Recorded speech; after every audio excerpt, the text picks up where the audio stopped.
Good evening, Bahamas. Coming up tonight. The Prime Minister says the VAT exemption ceiling on light bills is set to be increased to $300. The opposition leader speaks out about mounting electricity bills.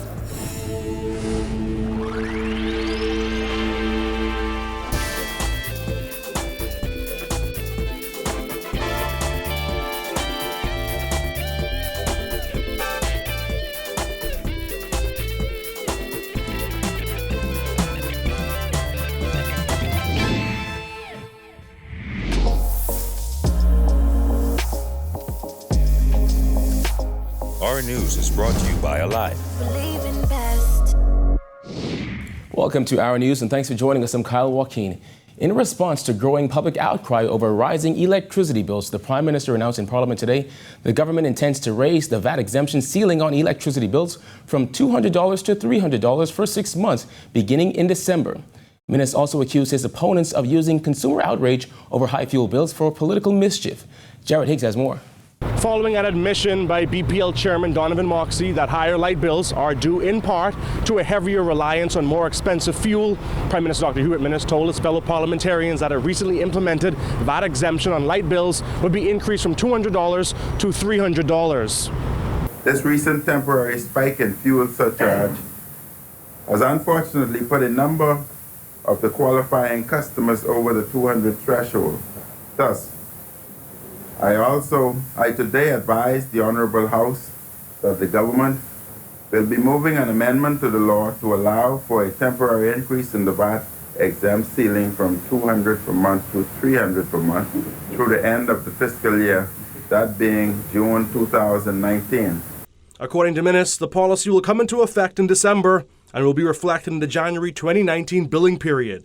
He added that any decision to extend the VAT exemption beyond the 2018-2019 fiscal year will be based on the state of the country's electricity supply. The BPL chairman has blamed higher fuel prices on increased global oil prices and an increased dependence on the Blue Hills power plant following recent fires that damaged two of the Clifton Pair power station's largest engines. The Blue Hills power station utilizes the more expensive diesel oil, while Clifton uses the cheaper heavy fuel oil or Bunker C. While echoing the explanation provided by the BPL's representatives, Minnis says he has instructed the minister responsible to compile a report. I requested the minister responsible for BPL and the BPL team to review and report back to Cabinet on the full range of options open to the government to address this temporary spike in electricity bills, and even as we execute the longer-term strategy to reduce energy costs in the Bahamas. Compounding the matter, the fuel surcharge, which takes into account the fluctuating cost of fuel, has increased from 14.75 cents per kilowatt hour in February to 19.15 cents per kilowatt hour in September. BPL officials have suggested that consumers reduce their energy intake to offset the increased costs. And while Minnis acknowledged the plight of many poor Bahamians, he says there are some who are seeking to use the situation to cause trouble. This situation is a legitimate issue for every Bahamian.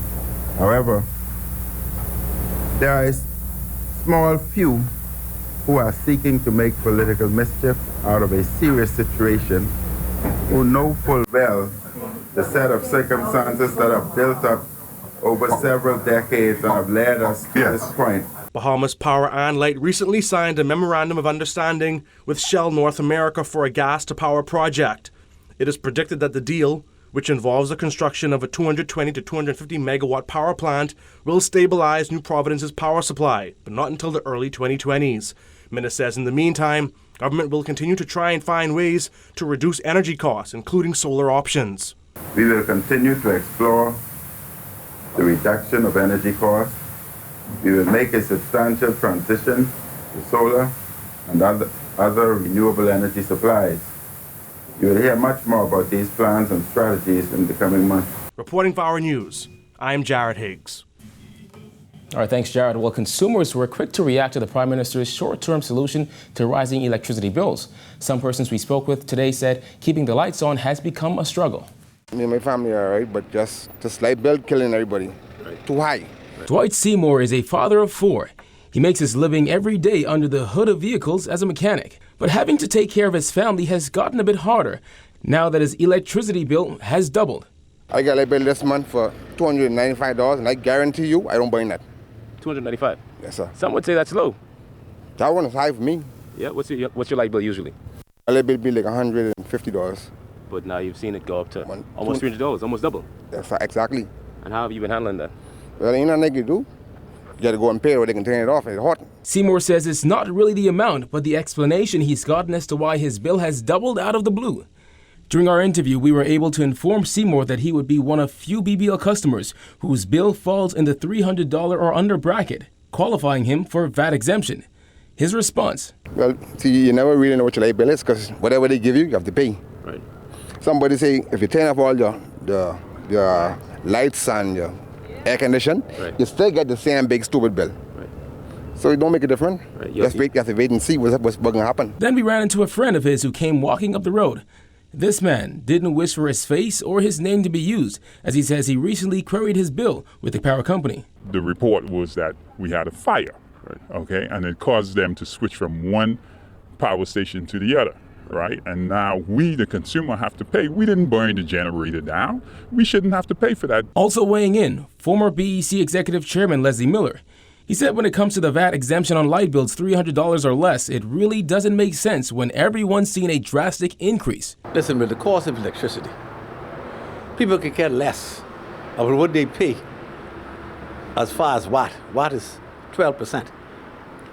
If you could cut my bill down to $150, I'd gladly pay the full amount of watt because it's now increased by about 100%. I mean, it's a burden. Miller, a business owner himself, said there are too many families and other business owners who are finding it hard to make ends meet already, much less pay a bill that has somehow doubled within a month.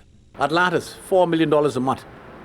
You got to assume Bahama, $3 million a month. In Florida, Bahama would pay less than 1.5 million. Atlanta would pay less than $2 million a month. That can't be right, and we can do it, you know. But you got to put people there who know what the hell they're doing. Not just put people there, these guys with these hats on, there's some godsend, that they got the answers, and the answers is to keep putting the burdens on the backs of the Bahamian people. That's all they've been doing. Meanwhile, Progressive Liberal Party leader Philip Davis says government's move to make BPL bills under $300 VAT exempt will provide very little relief to angry consumers. Jillian Gray has that. A 6-month increase in the VAT exemption ceiling on BPL bills will do absolutely nothing to address the wider concern of a spike in electricity bills, according to opposition leader Philip Davis, who responded to the Prime Minister's announcement that VAT will no longer be added to BPL bills $300 or less between December and June. That resolves nothing. I mean, issue here is a proper plan and vision for BPL. Davis also hit back at Dr. Minnis, who accused his opponents of using public outrage over the skyrocketing bills to create political mischief. Wherever we see challenges that's going to be visited upon our people, we have a duty to bring it to the attention not only of Parliament and to the government, but to the people themselves, to warn them of the impending dangers, the impending hurt, or the impending burdens that they're going to be facing. That's our duty.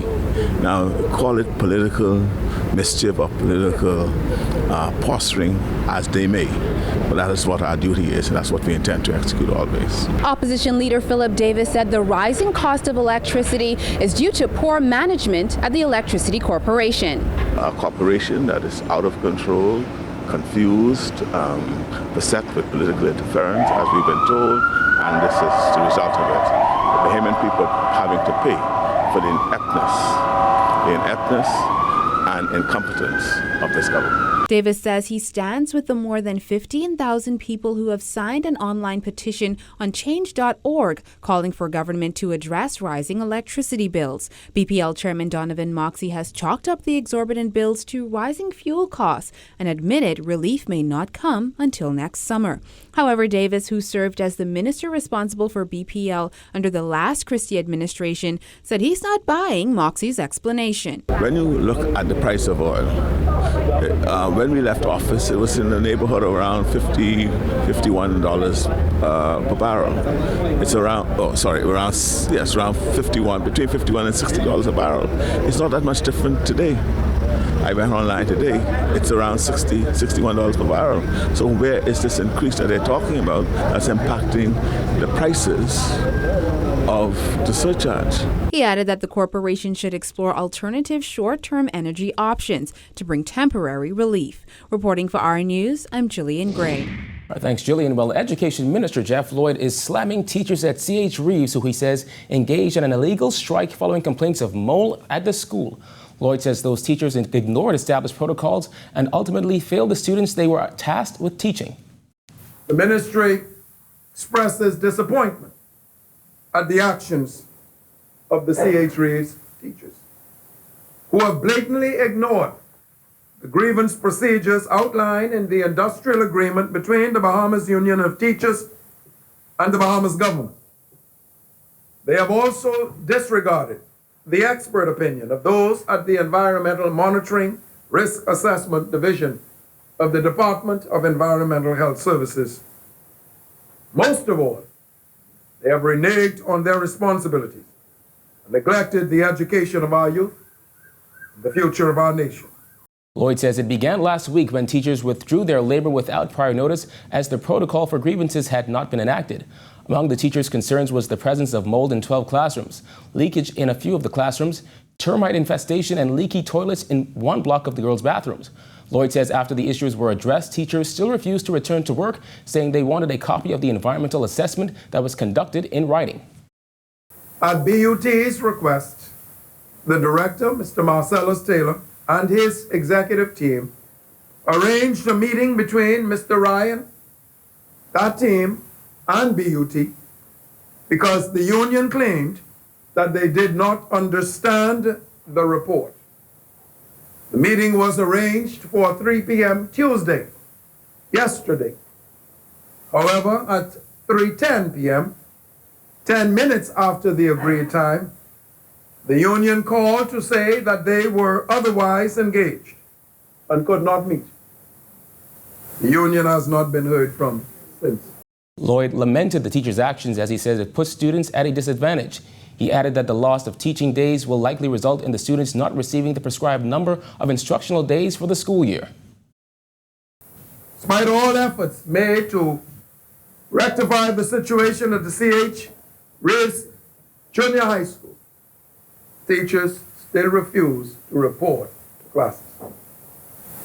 At this point, teachers began questioning the validity of the written report provided by the Environmental Monitoring Risk Assessment Division. As of this presentation, sir, the teachers remain out of the classrooms while yet on campus. Following the announcement that Sky Bahamas has pulled out of Grand Bahama due to exorbitant airport fees, Tourism Minister Dionisio de Aguilar said their departure is a case of supply and demand. The Tourism Minister said ultimately there was a lot of competition along that route, and it seems that the weakest one fell. The service was withdrawn because there wasn't sufficient demand.